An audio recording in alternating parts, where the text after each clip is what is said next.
Sweet. We are recording right now. Let's see if we can put some background music to this. There. Very light, very, very light Oblivion music. Very light Oblivion music. And we have our light above us. Cool. It's like the hand disappears into the light. That's fucking awesome. That's fucking awesome. That is fucking awesome. All right. Now that we got our warm up,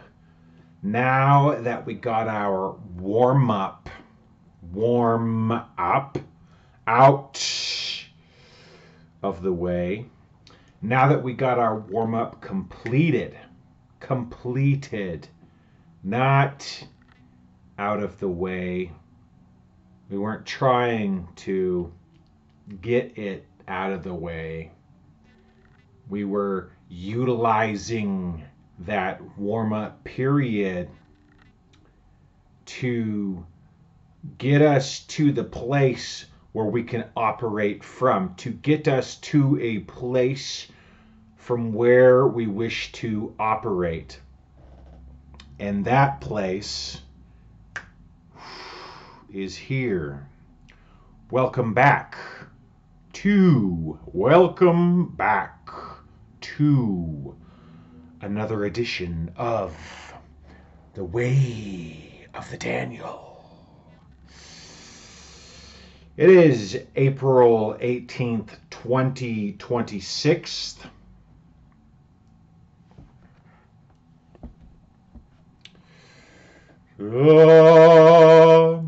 We need some hand motion. We need some hand motion here.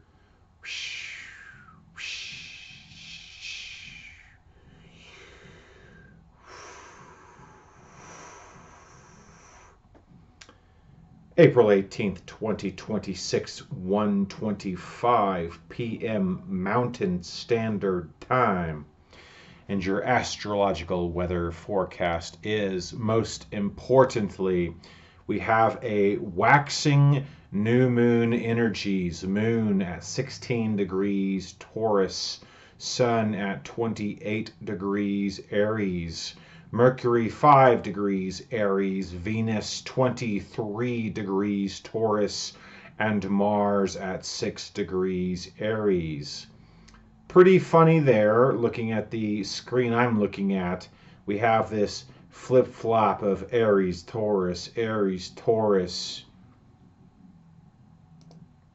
which is kind of fascinating. And then, of course, Jupiter is sitting there in the middle of Cancer, bringing the water energies.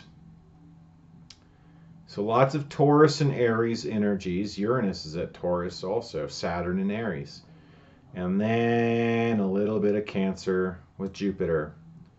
But Jupiter's never a little bit. Jupiter is a lot. So, which is fun, because this morning on my day off of work, it is the weekend, Saturday, waxing moon energies again. We're going to come back to this. During my warm-up, the first 2 minutes of the speech was essentially, I didn't know what I wanted to talk about, but I decided to just hit record and was going to explore topics but very quickly, we got back. We got back into the mode of the speech. Of course, we haven't done speeches in a while, and we do want to get better. We do want to get better at the speeches and our presentation. The speeches and our presentation, both how they internally affect us, versus also it is fascinating when I do these speeches, I am watching myself almost as if it is a mirror, the camera, and watching myself. Love this hand out in front. Oh, it's disappearing into the light again. Woo! Woo! That's so cool. That's so cool.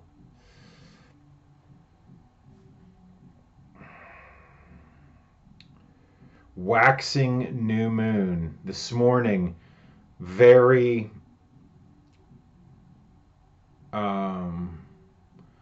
I was happily operating very slow. I had one of my deeper meditations that I've done in a while, and that was nice.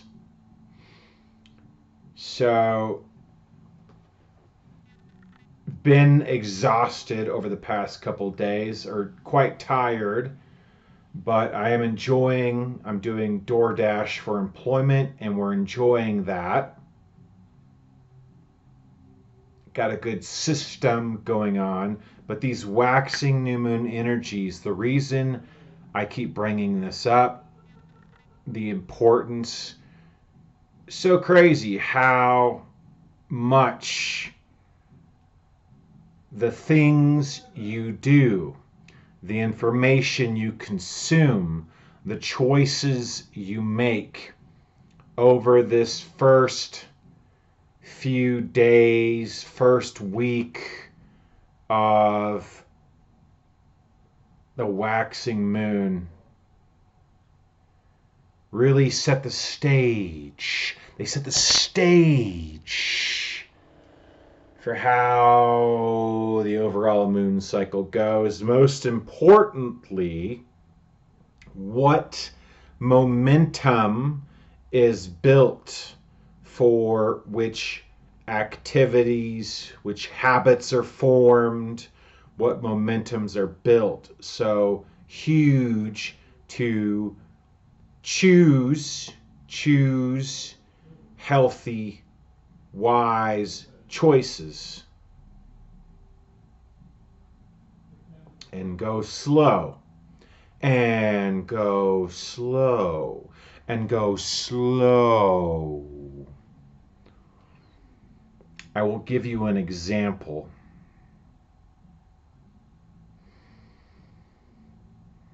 First of all, before the example, we will say the Ben Franklin quote, "An ounce of prevention is worth a pound of cure."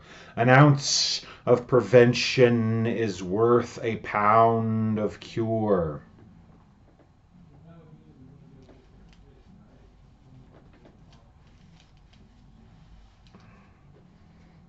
Nope. Maybe next time we'll get to a hood again. An ounce of prevention. That's cool. Some reason I like this look of hiding the eyes. Like I can see the screen, but you can't see my eyes. Now you can. Now you can't.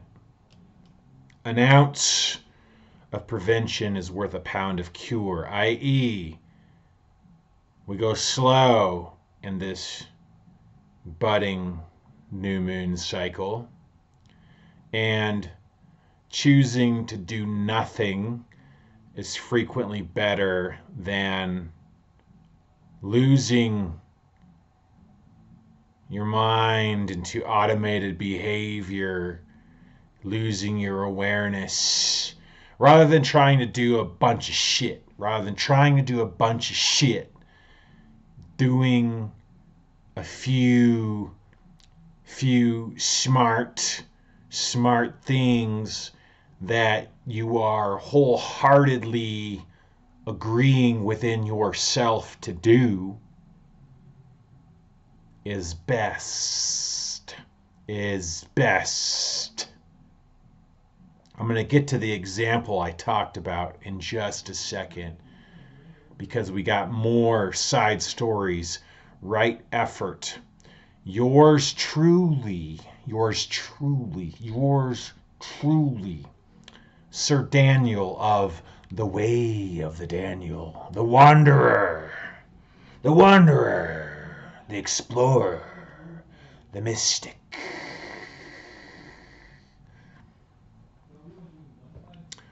Has been quite fascinated and obsessed. Not quite obsessed. I wish we were more obsessed with it. I love obsessions because obsessions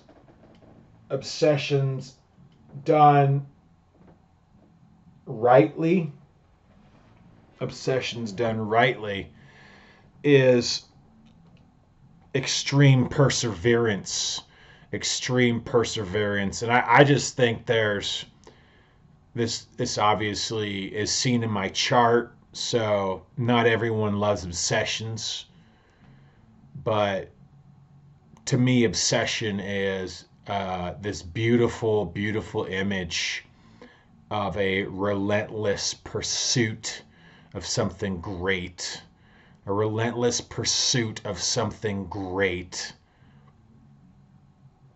That's what we're talking about.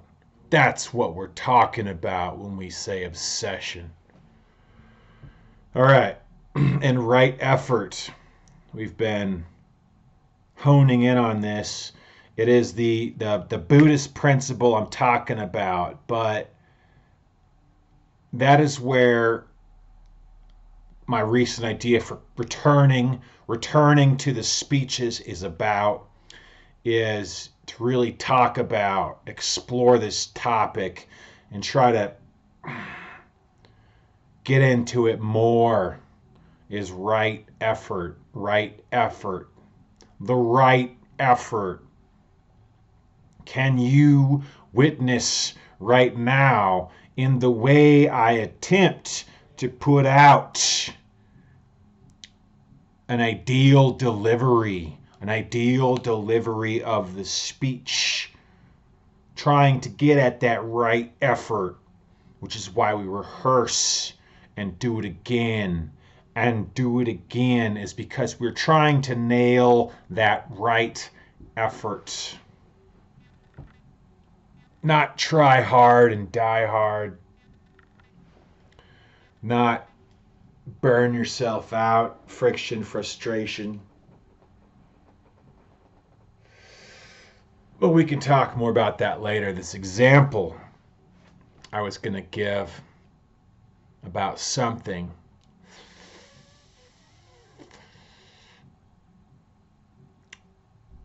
Maybe a waxing new moon.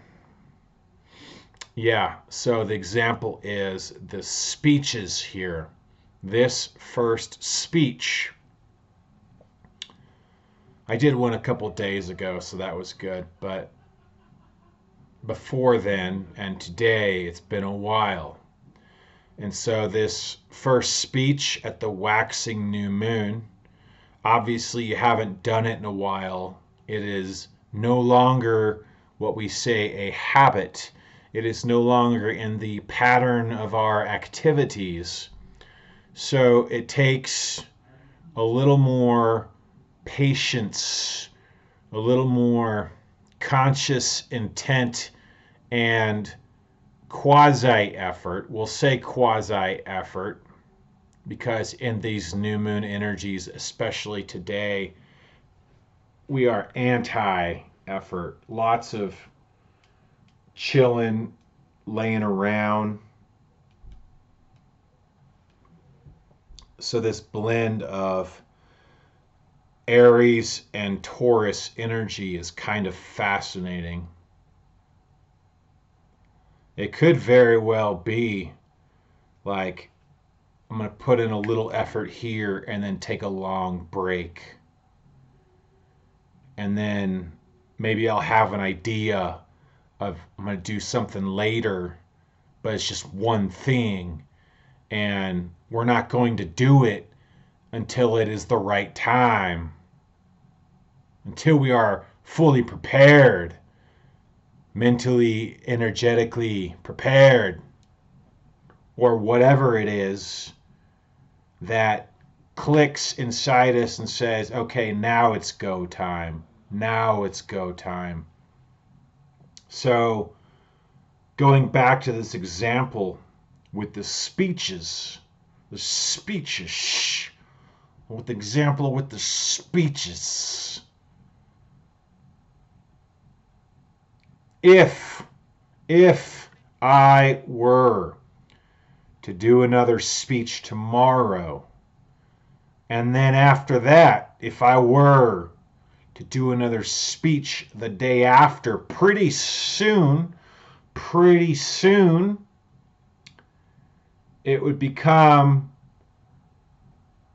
more natural, easier to do a speech the next day and the next day.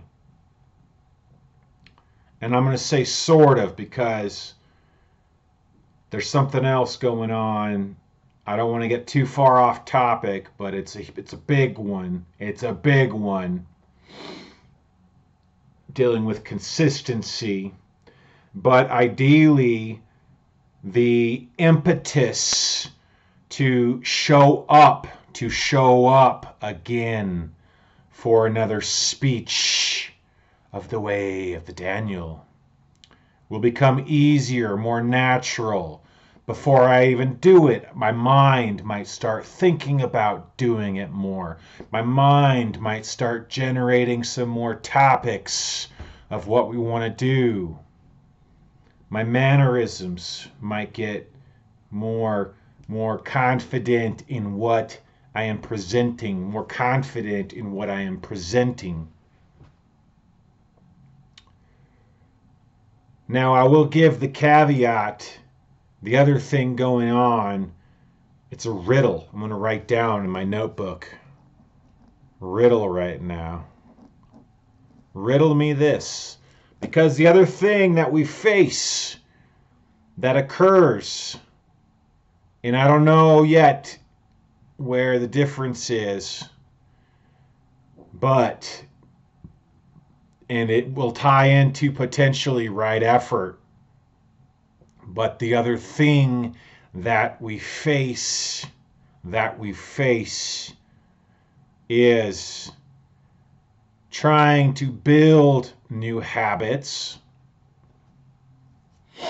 So often for me, and likely others, you might start out good the first few steps, but then a lot of times they can hit this stagnant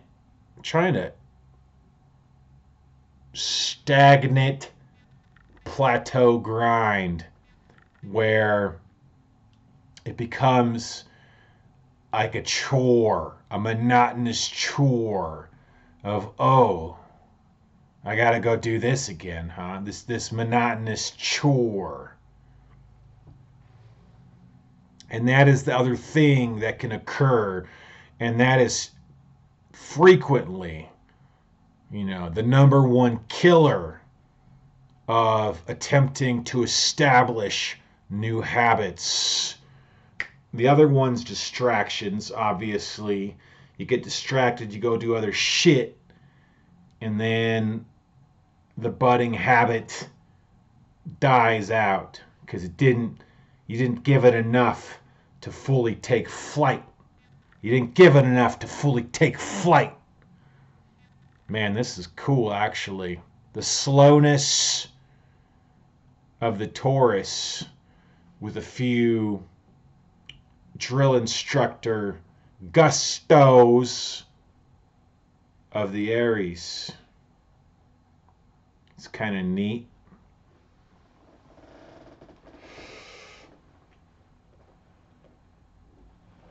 So maybe in our next speech, that's good. I like this. We're going to close out this speech with potentially some leanings or topics for the next speech.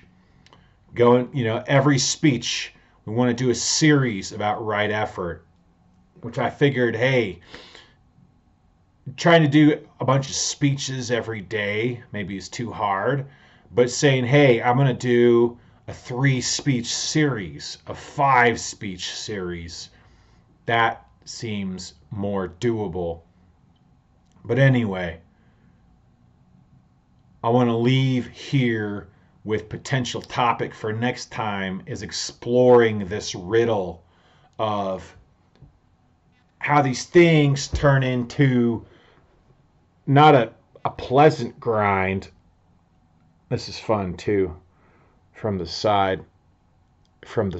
Not a pleasant grind, but that dull, monotonous grind where, and I can even do that.